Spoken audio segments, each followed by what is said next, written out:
if you imagine a little kid in a hunter-gatherer society, they consume far more than they produce.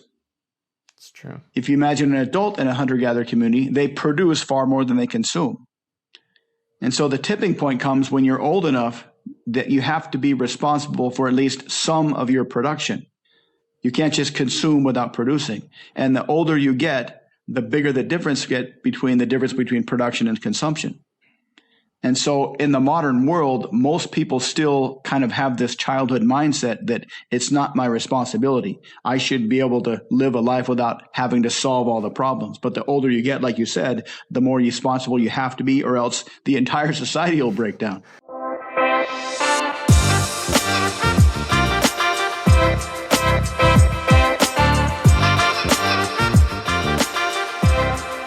Welcome back to the Intelligent Conversations podcast. Today, I have the honor to learn from George Hutton. George is the owner of Mind Persuasion, which aims to help people become more persuasive. George began his journey with a love for science and pursued a bachelor's in physics. After taking some time off in Asia, he discovered hypnosis and the art of persuasion. He has since become obsessed with learning about all things regarding human behavior. George and I had just a fantastic conversation. We covered things from things that you've seen and heard, like Dale Carnegie, to, other subject matters that, big societal problems that maybe we're encountering. We covered a wide range of topics, and this was a fun episode that I did with George. Without spoiling too much, let's welcome George Hutton to the show.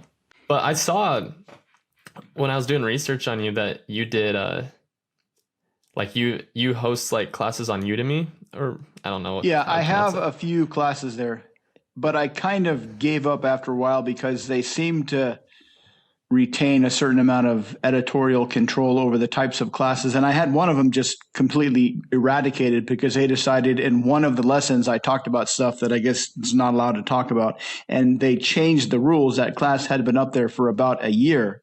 And when they changed their rules to be more strict, they just decided I didn't comply. And so they just got rid of the class. Oh, dang.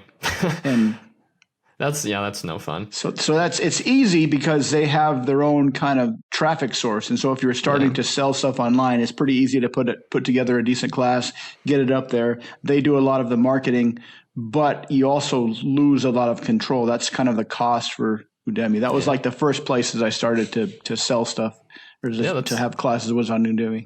I think that's cool. And I mean, the only reason I asked that was because I saw in the description on one of the classes that you mentioned Dale Carnegie. And I've actually read the How to Win Friends and Influence Them. I'm kind of curious, what were your thoughts on that? On Dale Carnegie? Yeah, like the book. The book is fantastic. Yeah, I've read it a few times, and I've actually been through a 12-week Dale Carnegie public speaking training. Oh, nice. And it turns out that back in the day, Dale Carnegie was more of a public speaking advocate than he was as an author. And that book, How to Win Friends and Influence People, came out of the public speaking classes that he taught, like way back during the Depression, when people were desperate to do anything to improve their skills somehow so they could get a job.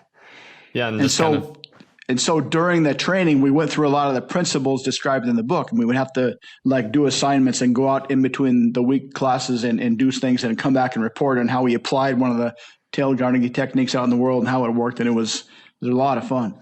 Oh, I bet. A lot of fun. I think there's one where they said that you're in like a classroom and you like stand on top of your desk and shout something. Is that true? Well, we didn't actually stand on top of our desks, but there's a couple of exercises where you have to give a speech that you've given before, but you have to as much as you can push the boundaries of your comfort zone. Wow. And I remember after I went through the class, I was also an assistant teacher, and I would sit at the back of the room and kind of watch the students from behind. And that day where we had an example, somebody come up and give an example of what they'd have to do next week. And when they saw how crazy they had to be, everybody just kind of like sank into their seat like, oh my God, what am I going to do? That was funny to watch, man. What did I sign up for? Exactly. Yeah, exactly. But I think that's the most important part when it comes to like speaking is you just got to learn by going through the fire. You have to actually do it. So how'd you kind of stumble upon kind of this journey? Because from what I mean, that's how we initially like connected, was through Podmatch. And you weren't originally like all about like speaking and kind of in that space. How'd you kind of move into that? And Well, I've kind of randomly lived my life doing various things. I started out very, very fascinated in science. And when I was a kid, I read all kinds of books on science that had all the math taken out. So when I was in junior high school, I was reading books on quantum mechanics and relativity and particle physics. And I was like a total geek in high school. And so when it came time to go to college and choose my major, it wasn't even a question. I just chose physics because that just seemed natural. So I got a degree in physics. And even while I was in college studying physics, my friends would ask me, so what are you going to do when you graduate? And I said, I have no idea, really. I'm just doing what seems cool to do. Mm-hmm. And I got a job, luckily, working at this biomedical company that makes devices that are used during surgery. So I worked there for 10 years. I worked in their research and development laboratory.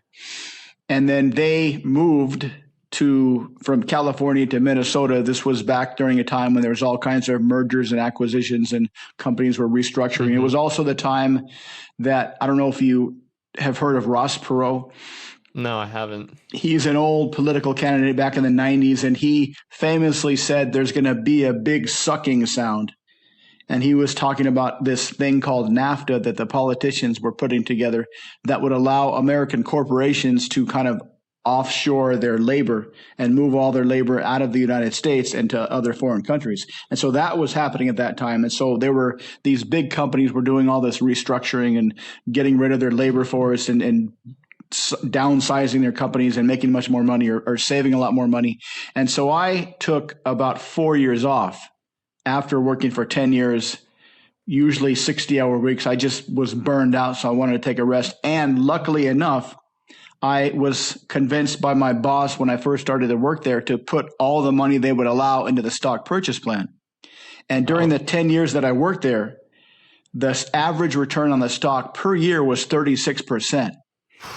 For 10 years while I was maxing out my contributions. And so I had a nice chunk of change. And so I took a rest and I did some traveling. I took a lot of seminars. That's when I kind of studied NLP. And I went to Japan and I met this guy. And this guy was just an absolute natural with the ladies. And he was just so charismatic, so impressive. And he said, you need to study NLP. And I said, NL what? And so I took a bunch of courses. And when I kind of ran out of the money that I had gotten during that 10-year run-up, I learned that you could go to Asia to teach English. And so that was kind of my way of continuing to pretend that I wasn't working while still working enough to make a salary. Mm-hmm. And so while I was teaching English in Asia, I got more and more interested in language and linguistics. And that's when I started to hire myself out as a copywriter. And the more you can understand language and the more you can understand human behavior and what makes people tick, the more you can combine the two to make a lot of money. And so because I had this kind of, while I was teaching, I was also freelance copywriting, which was kind of a laboratory to experiment with the types of language patterns I could use. Mm-hmm. And that just got me really, really interested in hypnosis and conversational persuasion and all this kind of stuff. And I've just been keenly interested in that ever since. And that's how that was like probably my career in science, and then maybe a 5-10 year intermediary period that kind of slid into the other career in persuasion, hypnosis, and language and linguistics and storytelling and all that kind of good stuff. Persuasion, that's cool. Thank you for sharing that. I like how you started out with something you were interested in, and then, you can't really control the things that happen to you. Right. And then you went out and you still found something that you enjoyed doing. You learned new skills and leveled up. And I think that's what you ought to do, is find, there's no demand for this skill anymore. How can I use something or find something that I love and level up those skills? So persuasion then, how does that work? You're the expert here. One of my favorite quotes is actually from Dale Carnegie, who said, you can get anybody to do anything so long as they believe it was their idea. It's true. And so the question is, how can you take an idea that you want somebody to do and convince them that it was their idea? You can really only do that if you start off not with what you want them to do, but start off with what they already want to do and kind of expand that model until it matches, or if it matches, to what you want them to do. And then convince them that, hey, what I want you to do and what you want to do is kind of the same thing, and kind of allow them to discover that on their own.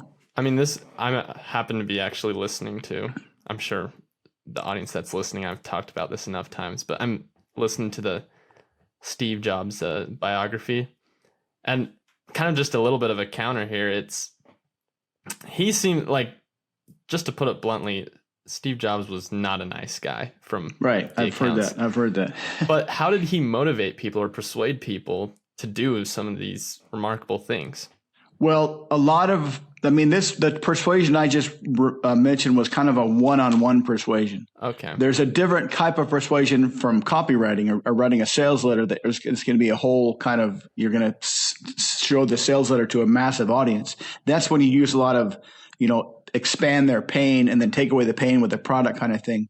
But as far as Steve Jobs, without knowing anything about him, I would say part of that is how he persuaded people to do that was by carefully selecting them.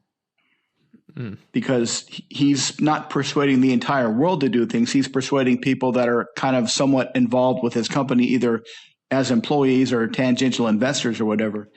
And if he has a kind of a mission that is persuasive enough on its own, then you don't really have to do a lot of persuading. Interesting. Yeah, because Steve, he had more of that charismatic attitude, I would say. He was more charismatic, if not one of the most, when he would get up on that stage. And that's another thing. If you can talk a good game on stage, if you have really good stage energy, that in and of itself is very persuasive, but on a much more subconscious level. It's not that people are sitting in the audience and thinking logically about what he's saying and saying, "Oh, that makes sense. I'm going to do that." Yeah. They're just kind of, "Yeah, dude, yeah." It's like joining a cult or something. Which, Apple is one of those. Like they definitely border along those lines. Yeah. People that are Apple product users they like you said, they have a kind of cult-like affinity for their products. And it's like, yeah, Apple is better than everybody. We're going to take over the world. Exactly. No, it's true. So kind of, I guess on that note, where's the fine line between, just being because again, to kind of go back to Carnegie's things, I think the number one thing, at least I took away from it, is you have to actually have a genuine interest yourself in the idea. Right. Sometimes we have this, oh yeah, I would like if this person would do this, but you yourself don't really have an interest in whatever it may be. Where's the line of like where it's just manipulation, or if it's actually like genuine like persuasion? Well, the basic rule is to always look for situations of mutual overlapping selfishness. This is something that goes all the way back to Adam Smith. I don't know if you're familiar with Adam Smith, but he wrote one of the first books on economics. And one of his famous quotes from that book is, "The butcher, the baker, the brewer, they don't do what they do out of benevolence. They do what they do out of selfish interest, enlightened selfish interests." And so they want money from their customers, but they know that in order to get the money from their customers, they have to first put in the work and the effort to make something the customers want more than their money.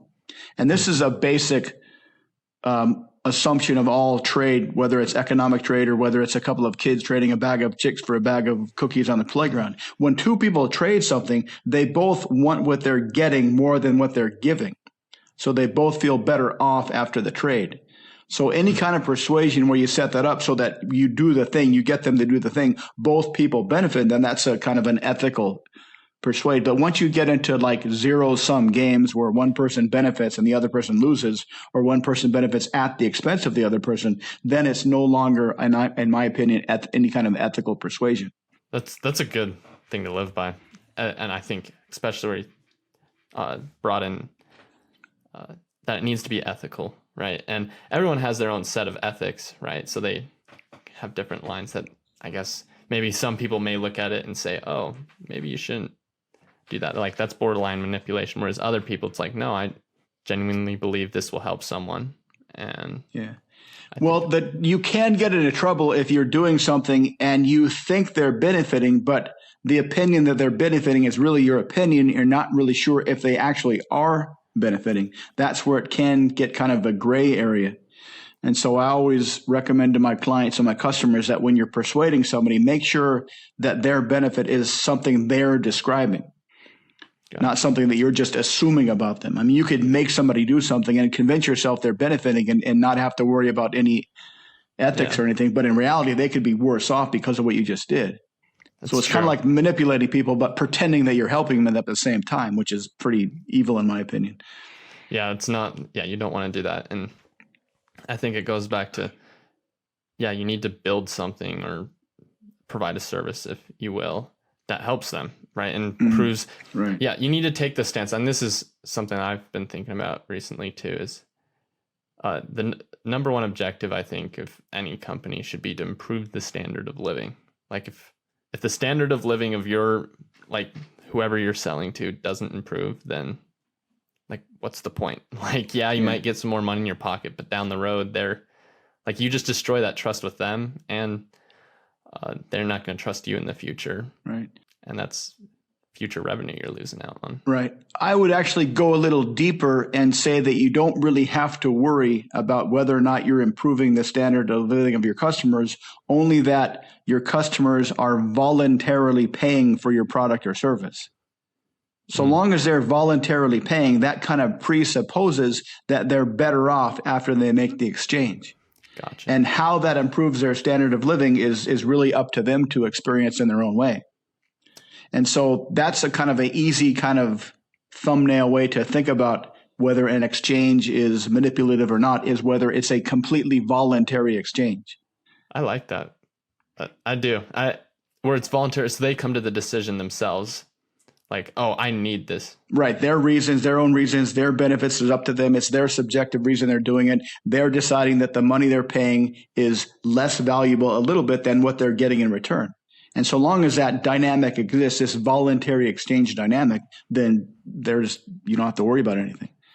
So how'd you learn about this yourself? Like, how'd you? Well, in my journey of when I got out of science and into, I still kind of kept my scientific minded way of looking at things. And while I was studying language patterns and hypnosis and studying psychology and human nature, I got interested in economics. And so I've read a ton of books on economics and the fundamental, in like the subjective economics that we do whenever we make decisions, because there's a lot of overlap between the psychology of behavior and the economics of individual thinking and deciding. And there's really a lot of overlap. And that really helped me to understand the mechanics of human decision making from an economic standpoint. If you can understand the mechanics of human decision making from an economic standpoint, you can really have a really like laser-like focus into the minds of other people without really needing to talk to them that much. It kind of gives you a cheat sheet on how to talk to people before you even meet them about kind of what areas to talk about to help you zero in on what they're actually interested in. So long as you know the basic economic ideas that everybody's interested in, it gives you kind of a head start, so to speak. It's true. That's cool. I like you said, you're very knowledgeable about this. And so it seems like you like to read, and that seems to be your go-to when it comes to learning something new or whatever it may be.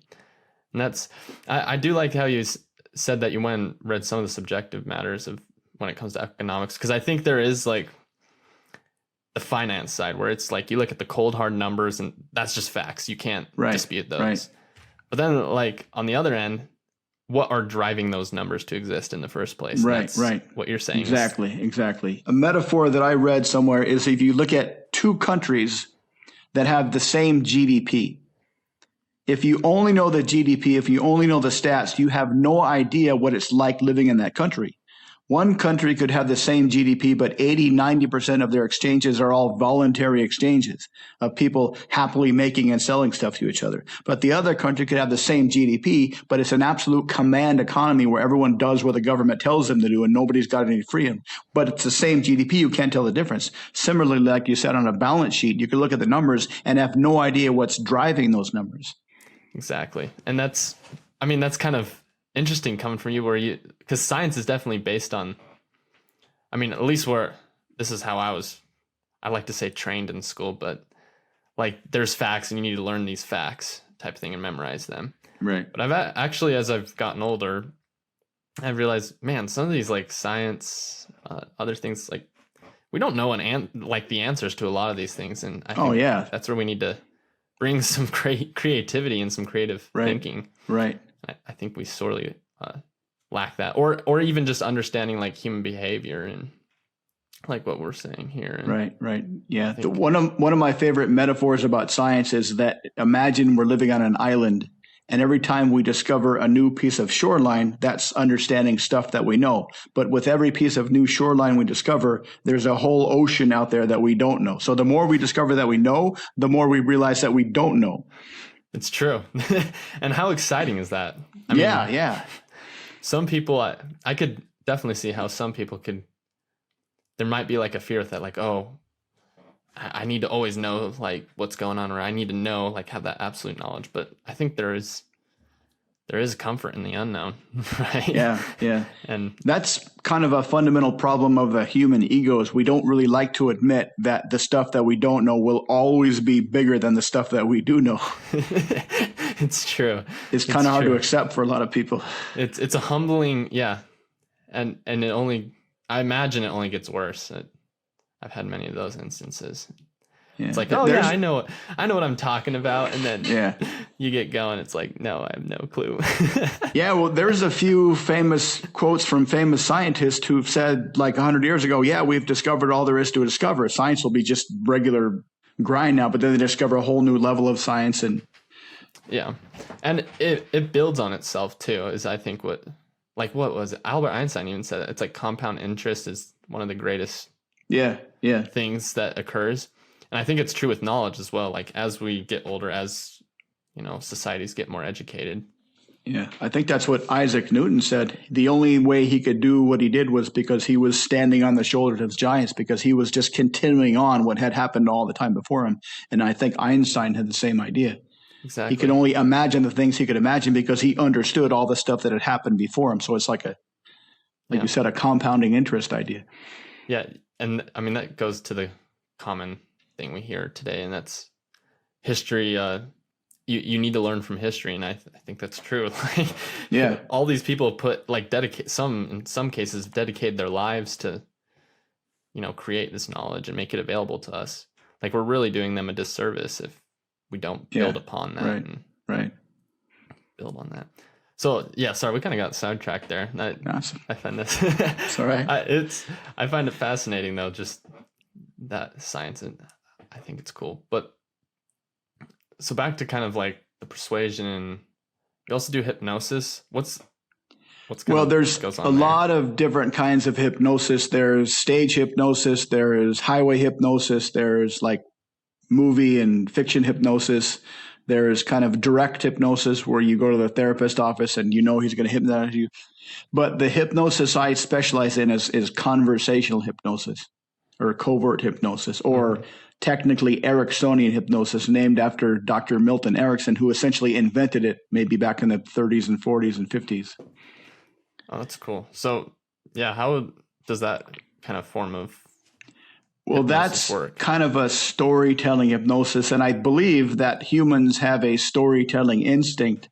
And if you can imagine back to our days of hunter-gatherers, the way they got their food was probably pretty terrifying, because if you have a tribe of people that's 50 people big and each person needs about 2,000 calories per day, that's 100,000 calories per day they need to extract from the environment, which is a lot of calories. So you can either do that by staying close to the shoreline and hopefully making some nets and catching some fish, or you can hunt big animals. And if you're hunting big animals, that's really trying to imagine you're in the forest with a couple of friends and you're going to find a bear and try to kill the bear with some sticks. Oh, jeez.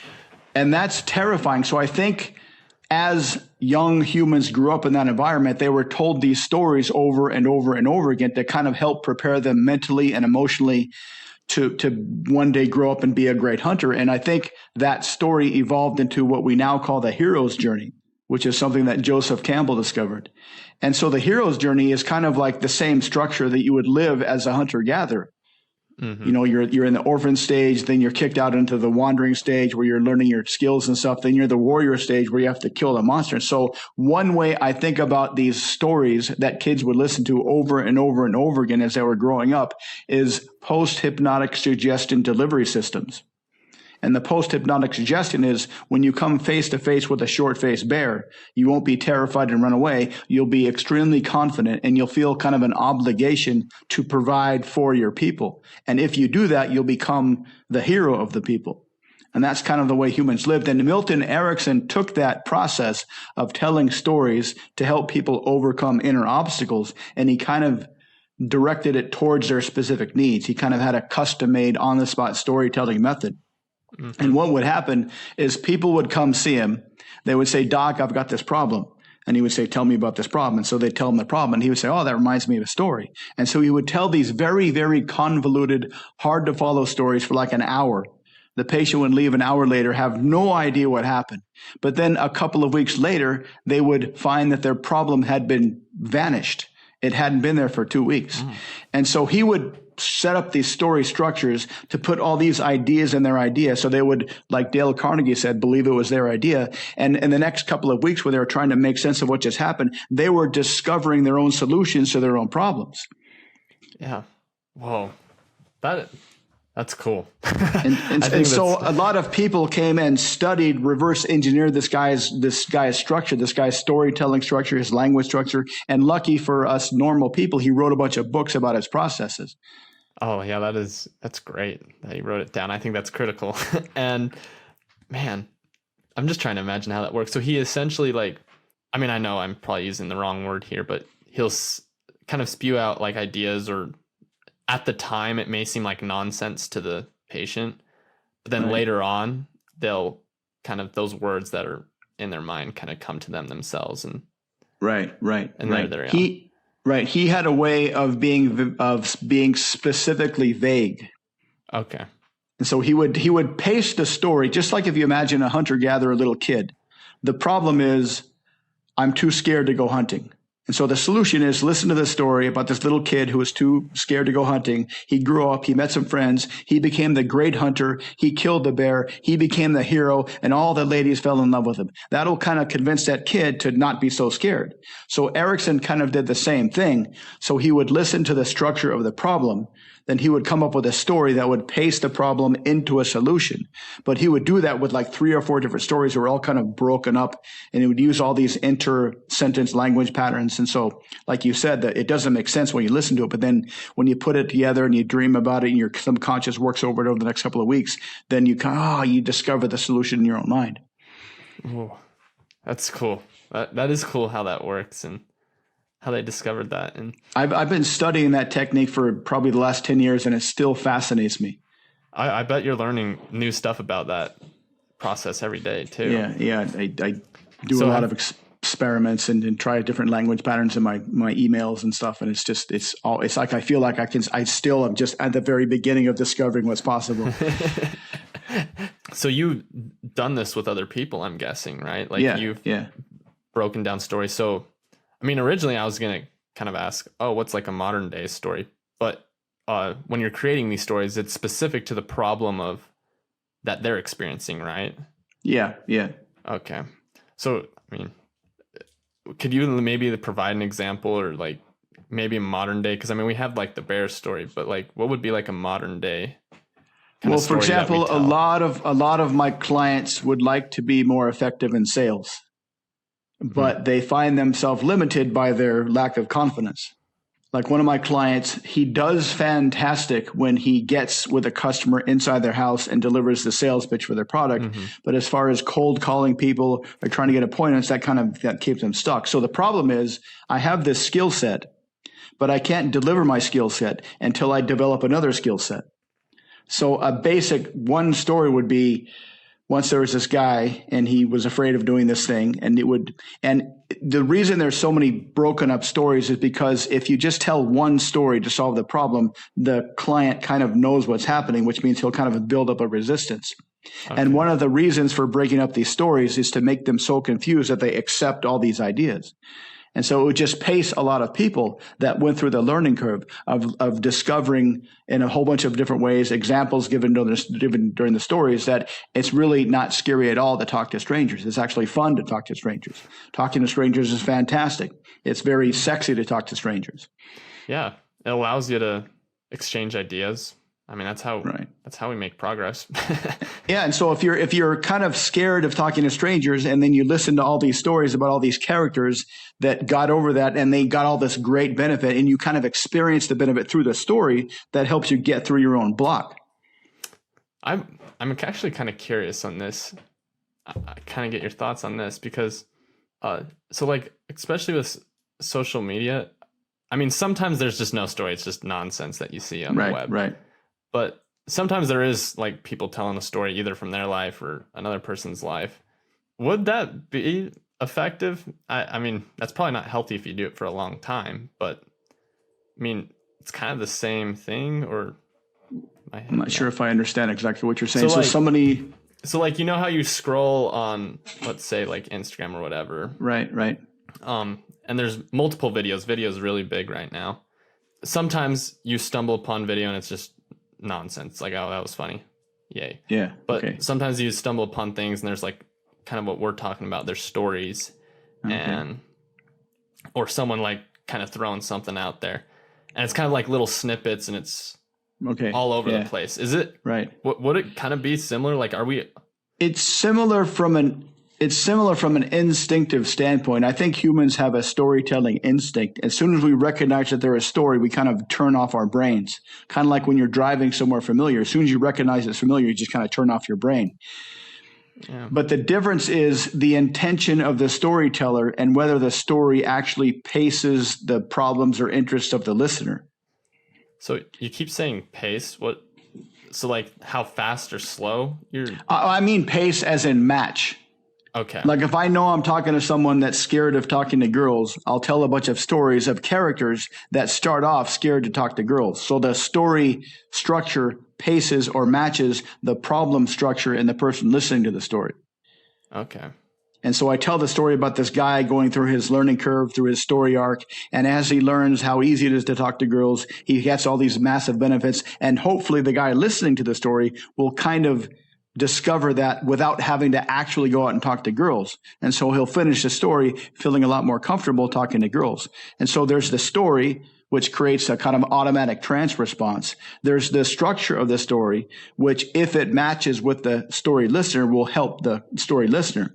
But if it's just a random story about random things, it's kind of like eating food, healthy food that you calibrate for your body, that you eat deliberately, versus junk food only because it tastes good. Oh, that's, yeah. I don't know. I just kind of threw that out there because there are similarities, and I'm sure, I mean, I'm actually curious. Well, here's the thing. Of all the people that are telling stories on the internet, of all the people that are telling stories on YouTube and TikTok, they are telling stories from their own perspective. And because most humans have the same internal structure, those stories are going to resonate with a certain amount of people. And that's, yeah. And I think those algorithms have figured, I mean, Instagram and like YouTube, those companies have definitely figured out what your interests are and how they can tailor it to you and things you're interested in. Right. And also the difference is, are your interests driven by a genuine desire to improve yourself, or are your interests driven by a desire to just pass the time and not really be responsible for yourself? Just numb your mind. And that's what's the algorithm are matching. They're matching the really killer stories that sound cool to people that just want to kill time on the internet and not really be productive. Yeah. No, that's so true. And I mean, you have to also remember their business as well, and their ideas. Yeah. Their job is to get clicks and get money and get income and get advertising dollars. Yeah, and if they're not doing that, then we wouldn't have those platforms to begin with. Yeah. Man, that's fascinating stuff. And so when it comes to, I mean, you've mentioned like you start off with telling the story where someone's in a similar situation. How sometimes, I mean, I find this too, like I'll have to like kind of talk through it with someone like, okay, maybe this is what my problem actually is. I think some people just don't know what the problem is to begin with. They understand, they feel it, that there's a problem, but they don't really know what it is. Do you help them kind of identify that? Yeah, absolutely. That's a different type of persuasion to help guide them about their problem, to help them discover what their problem is. And then once you know their problem, then you can overcome the problem. So how would But that's a whole process in and of itself. How would you go about that? Well, generally you start off with some very vague kind of questions. So when you think about talking to girls, is there something maybe outside of you that's stopping you? Or is it something maybe that's inside of you that's stopping you? Is it kind of a feeling that you get, or is it something about not knowing what to say, which is an external behavior? And they just start off with these vague, is it this one or more like this one kind of thing, and slowly whittle down and present different opportunities or different imaginations of which seems like an easier situation, this one or this one. And you can kind of over time figure out what their problem is. And one interesting thing about Milton Erickson was because he practiced for so long, he started to see people coming in with very similarly structured problems. And so he kind of knew what their problems were even when they didn't. Kind of like if you go see a doctor, the doctor will take a blood test, the doctor will check your throat, he'll check your whatever nodes, and he'll know what's wrong with you even though you don't, because he can he has a lot of experience doing that. That's true. And one of the guys that studied Milton Erickson actually wrote a book about his practice, his process, called Classes of Problems, Classes of Solutions. Yeah, and that's the real trick too, is finding the solution, and kind of like what we were talking about. The person themselves oftentimes has to come up with the solution, because then if it's their idea, they're more likely to invest in it fully. Whereas if it's not their idea, then honestly, they won't care. Yeah, and that's actually a big problem with overcoming personal problems, because one of our instincts, I think, is that we externalize our problems out to the world. Oh. If you can imagine a couple of people out hunting and imagine a split test, an evolutionary split test, one guy throws his spear at a deer and misses. And he says, oh, well, I guess I'll do better next time. The other guy throws his spear and misses, but he gets angry at the deer because he missed. Even though it's his fault, he gets angry at the deer. That anger will give him more motivation to go after the deer and kill the deer, which will give him a slightly higher chance of surviving. So I think we have an instinct that makes us blame the world for our problems. And so part of the struggle in helping people understand their problems is slowly helping them to admit that it's not the world's problem. It's actually my problem. And I'm the one that's supposed to change it. Yeah. I think nowadays more than ever, a lot of people blame everybody else for their problems. And you can't solve your problems if you blame somebody else for your problems. Yeah, because it's just deflecting the responsibility, right? Right, exactly. You're essentially just saying, okay, I'm going to place this responsibility on you now. Whereas in reality, the problems you're encountering, that's your fault. You need to. Yeah. It's not necessarily your fault, but it's your responsibility. Yeah. To fix it. Right. Because, that's true. Because, sorry, I should have corrected myself there. But because there are instances where you're just placed in a horrible situation. Oh, yeah, absolutely. Absolutely. You have no control over that. But it is your responsibility to get out of it. And I have been wondering this. I imagine as you get older, the level of responsibility increases, actually. So everything's your fault as you get older. So big thing, especially right now, is a lot of people are just blaming, oh, the markets are better. And I'm like, sure, you can blame those people. You were placed in a situation that sucks.